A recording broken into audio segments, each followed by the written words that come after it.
Welcome to the deep dive. You sent us an interesting look at the Denver Broncos' potential draft strategy. This is what, the 10th version of a three-round mock draft?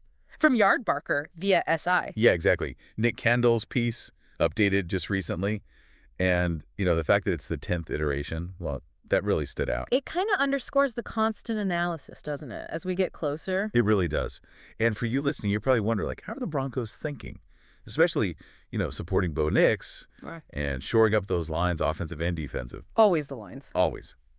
So in this deep dive, we're going to break down these three specific picks, see what they might tell us about the team's potential direction. All right, let's get right into it. So, first round, Yep. pick number 20. Kendall has the Broncos taking Colston Loveland, the tight end from Michigan. Mm-hmm. Now, when I saw that, my immediate thought was, well, maybe yours too. Hold on. Did they just bring in Evan Engram? That's a completely fair reaction. Yeah. Yeah. Ingram gives them that veteran presence, helps right away. And the article frames him, well, calls him that versatile joker piece on offense. Okay. But, and this is where you got to look bigger picture. Ingram's nearly 30.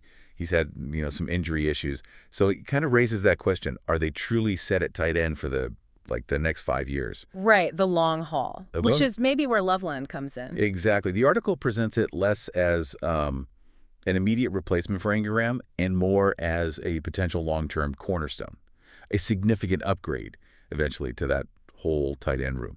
It's about thinking beyond just this season. Makes sense. Looking ahead. Precisely.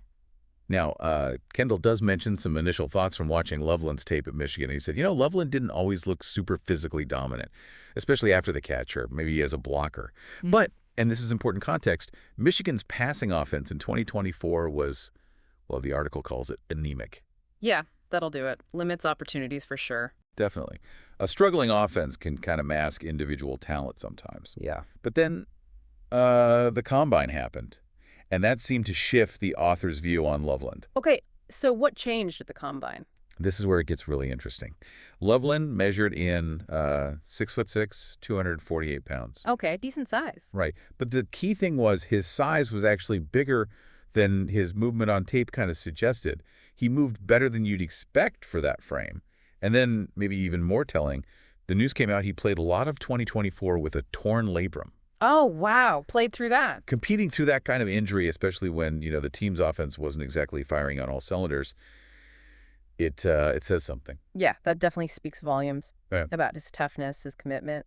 So, okay, with that context, how does the article describe his actual playing style when he's healthy? He's called a three-level player, meaning short, intermediate, deep threat. He's got excellent burst and fluidity for a tight end, kind of blurring that line between traditional TE and more of a big receiver. Versatile. Very. And what stands out is he can apparently win from different spots. Lined up in line, in the slot, even split out wide like an X-receiver sometimes. He doesn't just rely on, scheme to get him open. That sounds like exactly the kind of player offensive coordinators love. Create mismatches anywhere. Absolutely. The article mentions his strong hands, too, good at tracking the ball, attacking it at the catch point. But, like any prospect, he's not perfect. Needs development. What are the areas for improvement? Mainly adding strength, both for blocking, becoming more impactful there, and also for generating more yards after the catch, being more explosive once he has the ball. Those are sort of the next steps to becoming truly elite. Gotcha. So wrapping up Loveland at pick 20, the thinking is, even with Engram there, the Broncos aren't desperate, but if a talent like Loveland falls, his long-term upside makes him a really tempting pick. That's the takeaway, yeah. It's not just plugging a hole. It's potentially grabbing a blue chip kind of offensive piece for years, even with a solid vet like Engram on board. Makes sense. Yeah, totally. Okay, let's move to the second round then. Pick 51. Mock draft has the Broncos taking Caleb Johnson, running back, Iowa. This one caught my eye because the article notes that last week's mock didn't have the Broncos taking any running back in the first 3 rounds. Right. Good point. Shows how fluid this stuff is, doesn't it? Maybe signals are flexible, looking at the depth across positions. The author even floats, maybe looking at the trade market for a back after the draft. Interesting. So why Johnson here then? Well, the article says he had an absolutely incredible season in 2024, especially given how much Iowa's offense struggled overall. Yeah. He was really their focal point. Okay. But digging a bit deeper, his draft stock maybe diffed slightly. The article points to mediocre testing at his pro day. Ah, what were the numbers like? Ran a 4.57 40, 1.62 10-yard split, which, for his size, 6'1", 225 pounds isn't terrible, but maybe not the elite explosion some teams look for. Right. And how does that track with the tape? Sometimes the testing doesn't tell the whole story. That's a crucial question. And the article notes his running style is a bit upright, which sometimes suggests issues with like changing direction or breaking tackles. But interestingly, the author says the tape does show him breaking ample tackles, especially at or beyond the line of scrimmage. What really gets praised are his feet and vision. Incredible feet and vision for a guy his size. So good instincts. Yeah, apparently rarely picks the wrong hole. Good spatial awareness, leads to explosive runs even without that top-tier speed. He's a guy who really maximizes what the O-line gives him. Okay, so maybe not a home run hitter every time, but smart, finds the yards. Seems to be the idea. The main limitation highlighted, though, is the passing game. Okay. Even Iowa struggles there. He just wasn't used much as a receiver. Limited routes, and his pass pro opportunities weren't overly impressive either. So that raises a question for Denver. Do they need a three-down back, or are they okay pairing him with someone else? That's key in today's game, right? Versatility. How about scheme fit? Well, Iowa ran a lot of outside zones, so some might peg him for that. But the article suggests his vision and pacing could actually work well in a more gap-oriented scheme, too. Ideally, the author thinks you'd pair him with a more dynamic pass-catching back, complementary skill sets. So Johnson at 51. It's maybe banking on that vision and tackle break and translating, providing a steady ground presence, even if he's not the flashiest back available. Exactly. He's a different profile than maybe some other backs mocked previously. Highlights that flexibility again.